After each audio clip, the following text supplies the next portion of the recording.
वाशिम जिल्ह्यातही विवाहितेवर अत्याचार झालाय। माहेरी जाऊन पैसे आणण्याकरता पत्नीला अमानुष मारहाण करण्यात आली आहे।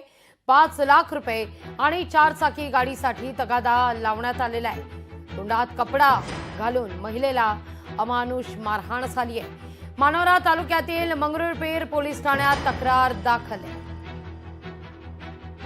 मुलगा आहे 1 वर्षाचा, मला 5 लाख रुपये मागितले। कुठून आणू मी बाबाकडून मागितले, तर घरात येऊ नको, 5 लाख रुपये घेतले असे हुंडा दिला। 4 लाख रुपये सगळे भांडे काढून घेतले अंगावरचे।